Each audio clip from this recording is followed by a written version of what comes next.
It was 3 years ago that I sold my house, bought 20 acres of empty land, and started camping. At the time, it felt like self-annihilation. My world was collapsing, and I just wanted to run far away, lie down in the dust, and disappear. But little by little, a new life started to take shape. I started to see a new future I could work toward, so I pulled myself up out of the dust and started building. My first summer out here, I built the interior of this prefab shed, transforming an empty shell into a home. My second summer, I built an overcompensatingly beautiful outhouse. And now, on my third summer alone in the wilderness, it's time to finally finish this shed I've been living in. You may have noticed for the 6 months and 16 videos that I've been operating this channel that the outpost itself is a wooden box wrapped in plastic. The reason that it looks like this is that when I bought this shed, I had beautiful plans to do stucco siding. I had a vision of this being, kind of a beautiful southwestern resort sort of vibe. How it works is that I aim here, and then the universe wants me to be here, and if I fight really hard, I can end up somewhere around here. So I guess if I aimed here, who knows where I would end up. I have a rare lull in my creative projects where I'm once again waiting for a lot of other people, and basically I have run out of excuses. It's time to do it. Probably my most prized possession in my DIY career is this little work table. I really should have finished it. So before I get started on this project, I think Bob is telling me that I need to, he's telling me that I need to prepare my work surfaces. Well, now that I have my workspace prepared, it's time to bust out these serious tools. Air compressor stuff, which I've never worked with before. Time to test this thing out. There we go. All right. Well, I guess it's about time to get started. But first, unfortunately, I'm gonna have to take down the festive whimsy. The dreaded pile that's been sitting here under these tarps since last fall. I don't know why this project has filled me with such profound dread, but time has come to begin. The big question with this whole project for me was, am I going to be able to do this by myself? Because I'm not in the habit of inconveniencing my friends for my bullshit. I had a few people offer to come help me at various times. It's honestly more stressful for me to think about managing other people on the job site and trying to figure out, what to have them do and how to coordinate all of that. It raises the stakes and makes the intensity so much worse that I'd rather just, if at all possible, do it myself. I believe in a general principle of try to reduce the amount of pain and suffering for everyone. And I want others to do the same for me. So if there's ever a situation where I can do something myself within a reasonable amount of struggle, I will always try to do it myself before asking for help. I'd like to introduce you to my favorite tools. These are for holding things up, and these are for holding things on. As I like to call these, the I don't need nobody kit.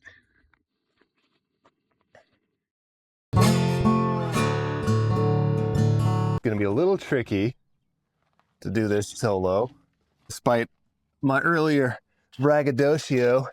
Somehow do this. I need the force. Okay. It's not that I don't have friends. I just don't like to call in the big guns unless I absolutely have to. You know what I'm saying? People, you understand? Anybody? It's gonna be great. I'm a big fan of this part where everything is locked in place and it's just time to seal the deal.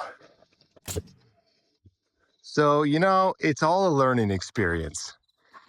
All this stuff I'm doing for the first time, there's a lot of things that I just never really thought of. In fact, things that I still haven't thought of because I don't know how this happened. But somehow the math didn't math, and we end up with these little gaps. So, for example, you know, it's a puzzle. It's a puzzle. It's all a puzzle. And then we just make our own puzzle pieces for the puzzles that we have created for ourselves. Huh? How about that? You know, long ways to go, but it is quite an amazing feeling to see this shed start to look house-like.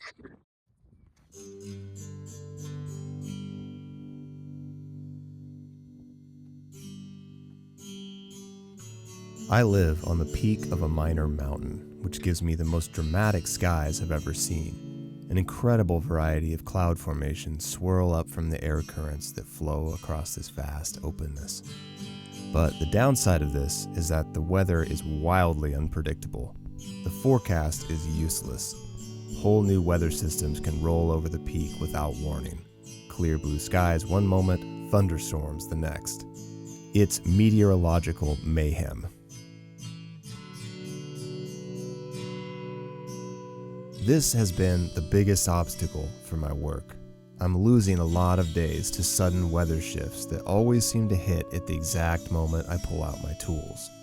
Some light rain I can handle, but you really don't want to be up on a ladder holding a heavy sheet of plywood when these desert winds come ripping through.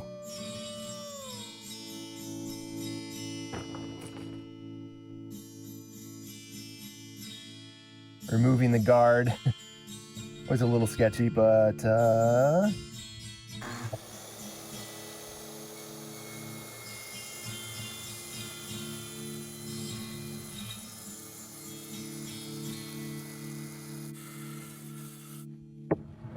have it. Window removed. All right, moment of truth. Will it just hang beautifully on this window?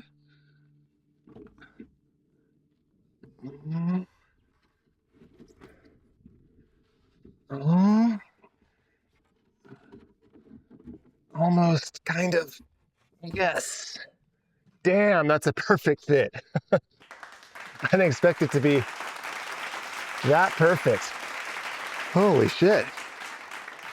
Anybody who happens on this video from the contracting world, the construction world, people who do this kind of stuff, or even the DIY world, you know, stuff like plunge cuts and basic angle measurements and everything, all very standard stuff, probably seems ridiculous that I'm getting so hyped about it. But you have to understand that, like, I'm a dumbass. I don't know shit. I did used to work in kind of these trades. I did HVAC stuff, heating and air conditioning.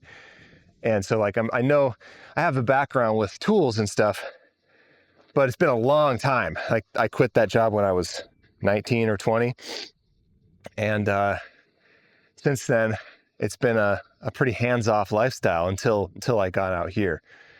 So doing this kind of stuff, it's like, it's not, my brain is not tuned for it. Especially when I've been like in the creative zone for a long time and I'm just thinking about words and images and everything. And then I come out here into the real world and I have to start thinking about angles and numbers and measurements and all these, you know, whole different side of the brain, learning everything from YouTube videos or more often than not, just trial and error.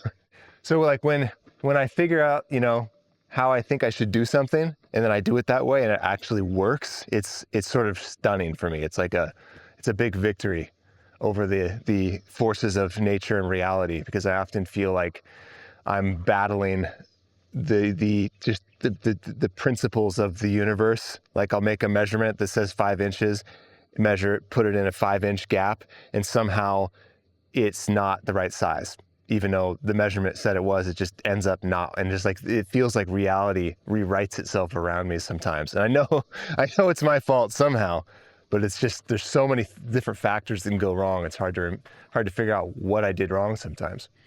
So when it goes right, I get to stand around and congratulate myself for a minute.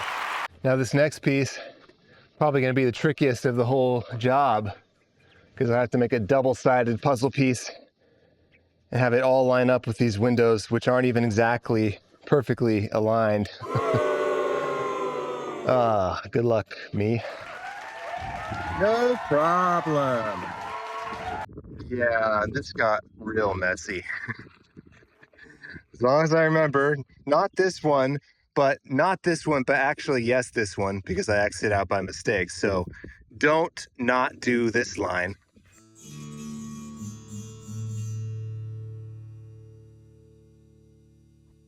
My friends, a house is starting to appear.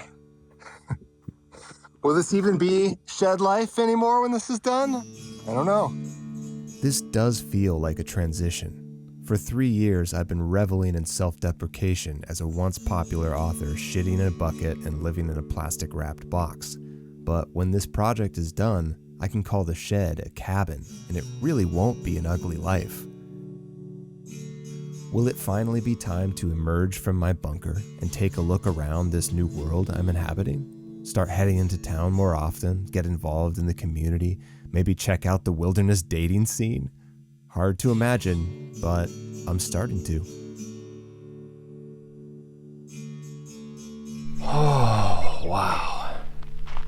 What a day this has been. I have completed the largest and most complicated and scariest wall. Hopefully, I got all my mistakes and learning done on the other walls that aren't as visible, and I'll finally be ready to do it right on the front. There's nothing like the satisfaction of just working really hard, being wrung out for a good purpose, not just like going to the gym or something, but like doing stuff with your body that uses up all your energy. There's something very primal about just the rightness of it. Your body is like, yes, this is what am here for. Now you can go to sleep stress-free. So, on to tomorrow. Wow. I just tore the trim boards off this door frame and discovered that the builders of this shed didn't put anything underneath. They had no flashing tape, nothing, just exposed to the elements. And there's just a nightmare of mold growing inside the door frame. God, I'm glad I didn't wait any longer to deal with this. I wonder if this has anything to do with the variety of strange maladies I've been suffering lately. You know, I was wondering why I was so sore at the end of the day yesterday. Thought surely it can't just be lifting these plywood panels over and over. Then I realized I've been using these weights as clamps basically for all of my cutting for all these boards. And I probably lifted these on and off of the table a couple dozen times. So I did a pretty solid set of straight up weightlifting while I was at it.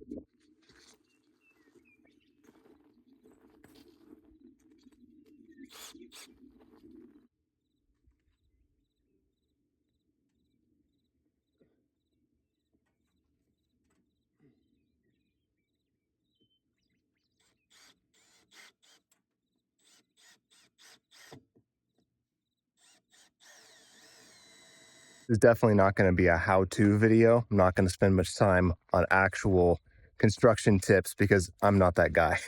But one thing I do just want to tell you, because I just realized this in a profound way.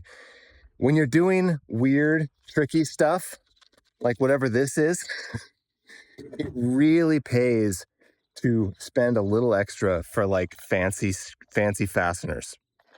Like these are expensive screws, but they're, you know, the fast bite tip, the W cut thread, whatever that is, the precision fit, all this stuff really pays off when you're crammed up in a tight space on a tall ladder trying to make something work that shouldn't even work. Would definitely not buy this kind of thing, you know, if I'm for every joint on a building, but for the special occasions, splurge. In this 12-foot 2x6 up in that spot all by myself was one of the things about this project that I was worried about. It would have been nice to have an extra set of hands to hold one end of it, but I got it done via tricks like that. Put up a couple of those screws and then slotted the board in place. See, there's always a better solution than having friends. So I had big plans to finish the front of the operation here today. And then I realized that I'm going to be putting a wood frame around the door, and it's going to have a nice thick wood mantelpiece on the top. And I realized, like, I got to carve something in that. I will be calling this shed Outpost 1. And because I'm a bit of a text nerd, I went ahead and actually drew out a grid of proper kerning and everything. Except then I realized that I forgot to include spaces in these measurements, so it's all going to be a little wonky anyway, which is appropriate for this whole operation. It'll have a general semblance of shape and order and grid with room for, a little bit of chaos. This really feels like a joke, like I'm some kind of medieval carpenter, but I'm whipping out my linens here actually because I'm getting roasted, as you can see here. And I don't really feel like being covered in sticky sunscreen while I'm out here gathering sawdust. So, temporary solution, becoming Joseph of Bethlehem as I do my carving. Well, I quickly realized that this crude construction chisel that I had is not up to the task of carving out fine lettering. It just is mangling it. So I'm going to the store to get some proper wood carving chisels. So there goes the rest of my day. Oh, and no, I'm not going to wear this into this small country town. That would probably be a bad idea. And there we go. Properly countryed up. That, I believe, is what is known as code switching, because I do not want to be walking around this little country town dressed as a mystical Jedi. I have to pick my audience. Only special people deserve the mystical Isaac. I'm trying to convince myself to accept that this is just the process and to let go of the objective, to stop thinking about the deliverable, getting the job done as if there's a schedule, as if there's a deadline, because there isn't. All optional stuff, just for improving my life. I've been doing just fine without it. No one is breathing down my neck to finish. There is no deadline other than me dying. My actual death is the deadline. And I've got plenty of time for that. Bob, as always, sets the standard that I strive toward, utterly at peace with himself, taking life as it comes, one sweet nap at a time. But as I carved these letters with my dull Harbor Freight chisels, having done zero research on proper carving technique, mangling the work as I learned the craft in real time, it occurred to me what a dabbler I am. Out here trying to do construction and woodcraft while writing for movies and video games and trying to find time to finish a novel and hoping to someday get back into music and painting and shooting videos about all the above mentioned things. Will I ever get a chance to focus? Am I doing all this because the devaluation of art has made it impossible to earn a living without being and doing a bit of everything? Or am I really just this restless? I admit, one lifetime doesn't feel like enough. It's time to christen the outpost.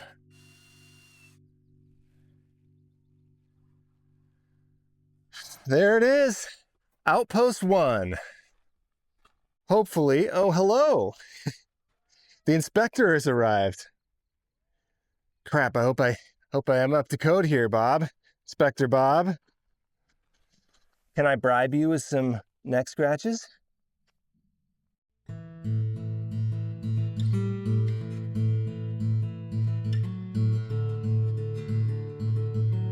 Will it fit?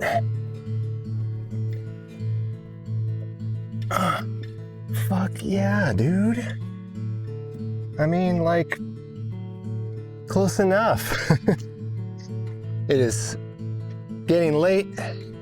I'm gonna throw in the towel for today and tackle the angles tomorrow. I realize this looks like some kind of construction worker scene dressing, but I swear to you, this is the most practical way for me to have a shower. This is it, folks. Last piece of the puzzle.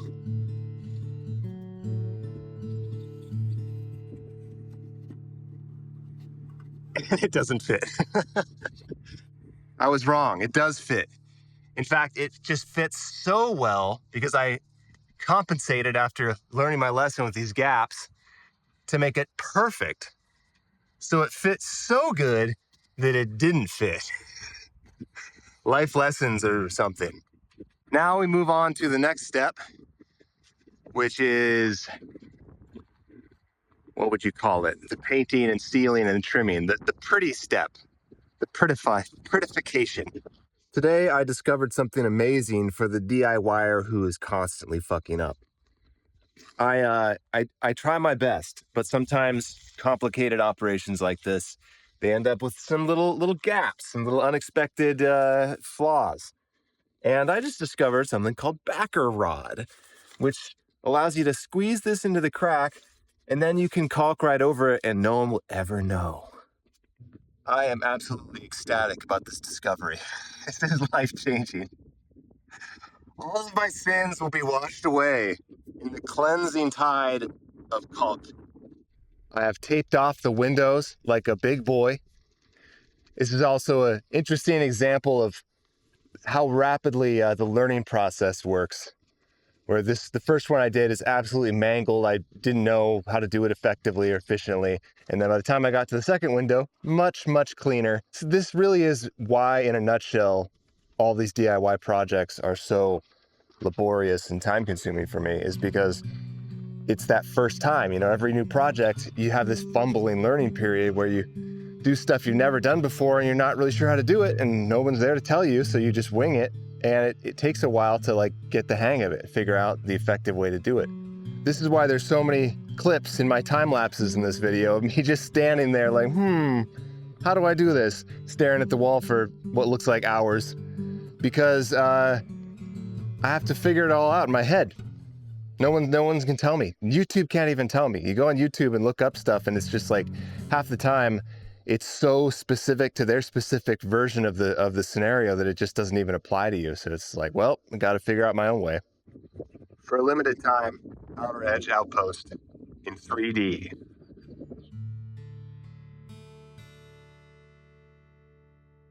So I didn't get any test samplers of the paint. I held them up next to a rake to simulate the wood trim, and I thought, close enough. And started painting, and I realized, I hate it.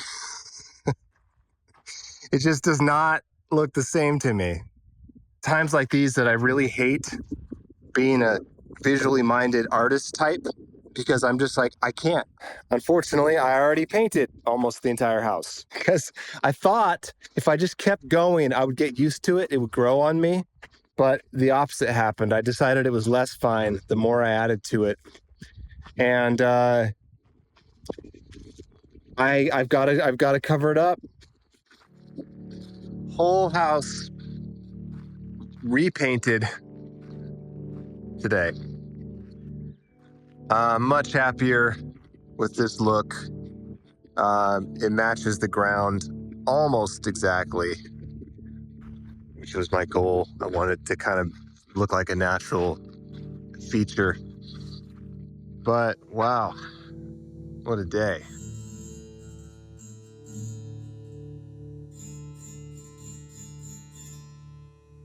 So the next phase of the project is putting up soffits over these eaves, which most sheds probably don't bother with. But for one thing, I find that it's probably no more work than actually painting up inside there, which would be a nightmare.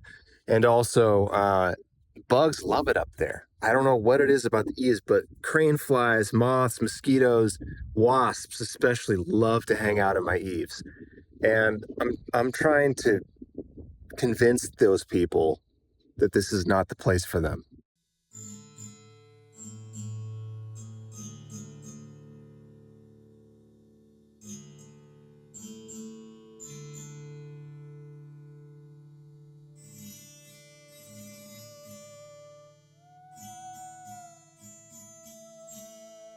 For a brief moment, by accident, the outpost is extremely patriotic.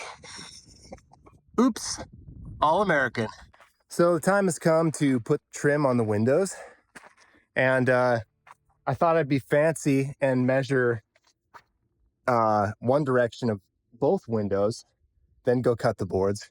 And I discovered I can only contain one measurement at a time in my brain, which is two numbers, which means that if my brain were a computer, it would have 2 bytes of RAM. That's my working memory, 2 bytes. If I try to add any more bytes, both measurements get deleted. That's the tools I'm working with here.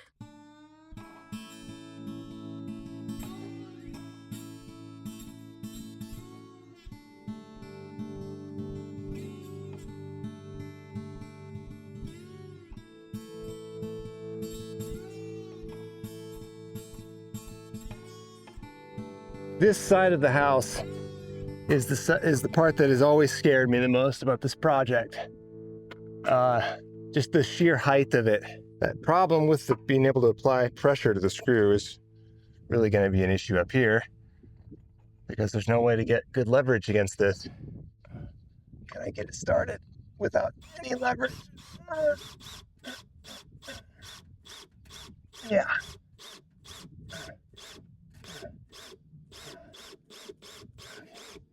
Yeah, that's the only way to do it.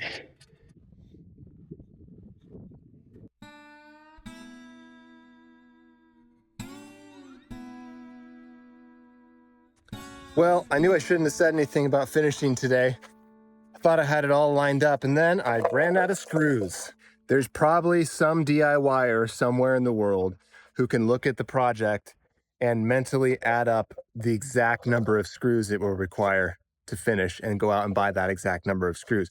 However, take a look at the screws here. You'll see that it says approximate count 84. So even if I did calculate all the screws I would need, I might still need to go back because it's approximate. Everything's approximate. Working on this side of the house in the morning sun, there's an incredible amount of glare coming off the light paint and the shiny parts, which has forced me to add sunglasses to my desert suit. I love that practical concerns just keep making me look cooler and cooler.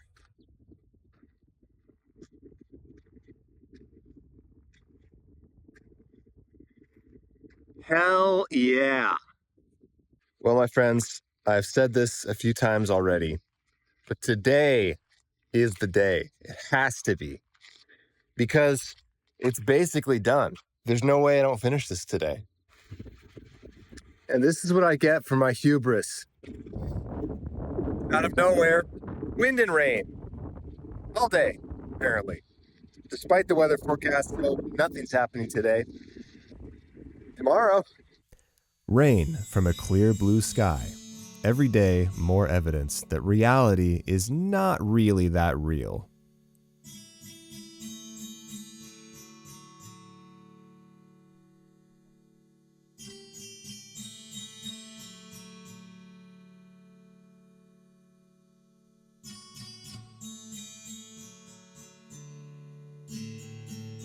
There we have it. The new face of the outpost. Red doors actually have a symbolic meaning in history. At least in early America, people would paint their doors red to indicate that travelers were welcome to stop and shelter for the night. The goal of this whole operation from the beginning, I mean, first and foremost, it's my home, but I have dreams of it being a refuge for people to come out here and take shelter for some time. Maybe even live here if I'm ever able to expand and put up a couple other little dwellings. So starts with the red door. And while I was at it, I went ahead and replaced the doorknob with a latch style because there's absolutely no reason to have round doorknobs. All they do is require more force to turn. They're not able to turn them with like an elbow or another if you're carrying stuff. This is just in every way the superior doorknob design, and yet they keep making round ones, and round ones are by default. Drives me crazy. There's just one final addition before the project is complete.